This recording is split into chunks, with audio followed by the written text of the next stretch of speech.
need to go up against.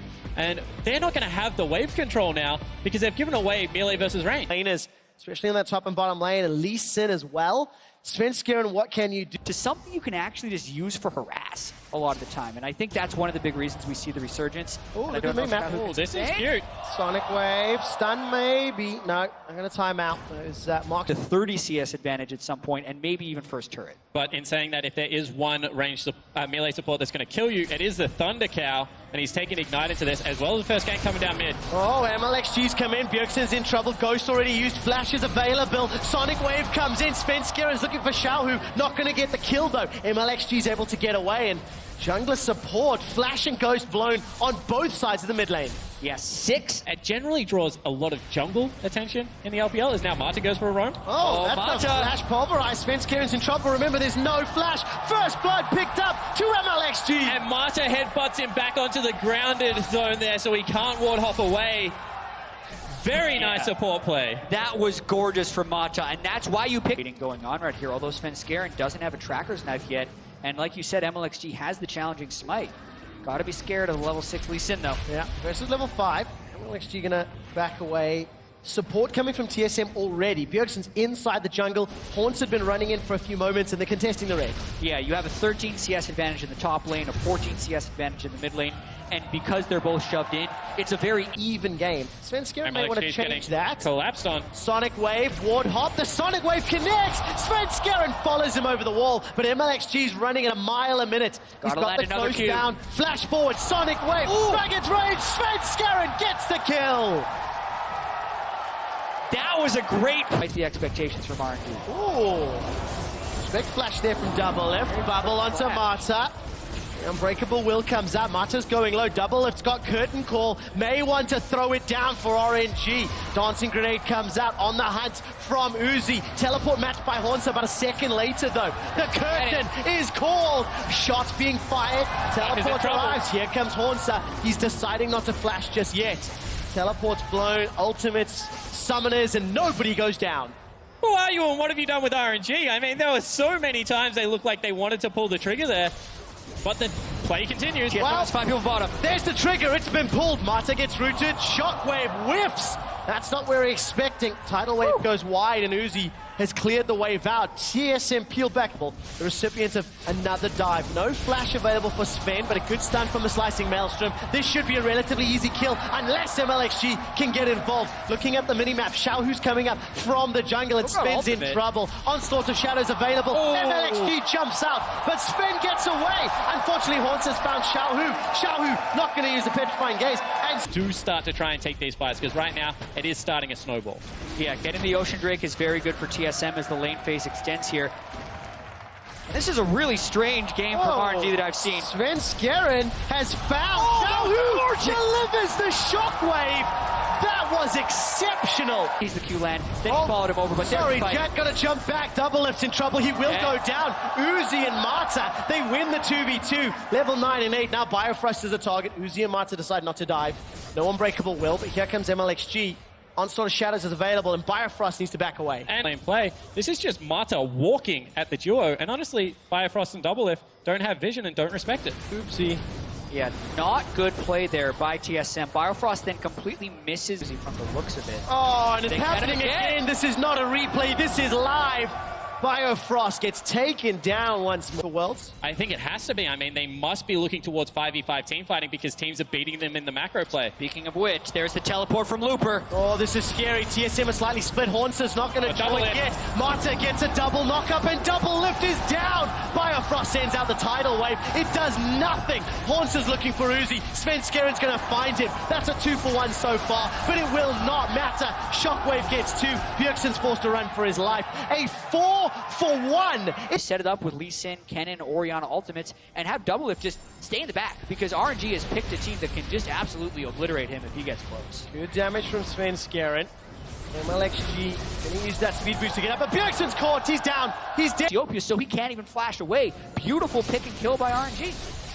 Gonna allow them access into TSM's jungle. Haunsa gets caught once again, grounded by that Cassiopeia. Xiaohu now trying to back away. Kill onto Marta. Svenskeren forced out.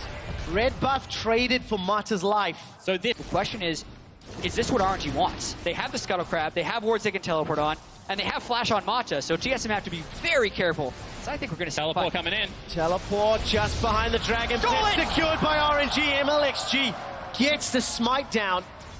And Svenskeren comes away worse for wear. That's Dragon number 1 for Royal. Teleport advantage picked up right now for TSM. Mid lane priority very heavily in Royal's favor. We'll see where the Haunter does look for a teleport play because there is vision behind RNG. I think playing the teleport game against this RNG team composition is an incredibly dangerous. Trying to find a flank. I think he's going to get in behind TSM. TSM could be in trouble. There's a bunch of wards north and south of TSM's position, but Lupa, no teleport available, so I'm getting a bit too excited. Marta decides to back away. Yeah, they call him off one more. Looking for it one more time. He was spotted out. Svenskeren? Oh, again, looking for it on the hunt. Good play. Oh my goodness. Three-man knockup. TSM are getting destroyed. They've already lost 2. Bjergsen and Svenskeren trying to run for their lives. The shockwave's already used. Haunter goes golden, but he's going to get taken down. Knocked up once again by Marta. Marta still with 100% kill participation. RNG go for Baron.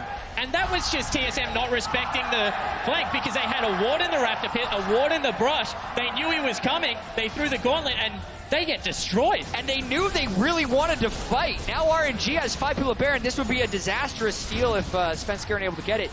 But Mata is on how well RNG had practiced since their disappointing final in the LPL. Looks like they practiced pretty well. Another easy kill. And just one more time, not respecting vision control, MLXG continues the chase, but really it's Haunter they want. It is Haunter they want. Hourglass is available. Biofrost actually throws down the tidal wave, anticipating. G, finding the enemy jungler, being able to punish, and actually get MLXG back into the game, because you have to remember, Svenskeren was styling on RNG's jungler earlier on. On the hunt was thrown down, in fact. Yeah, they see Bjergsen again. Shockwave doesn't hit anybody. Bjergsen just gets run down. Cut through like a hot knife through butter.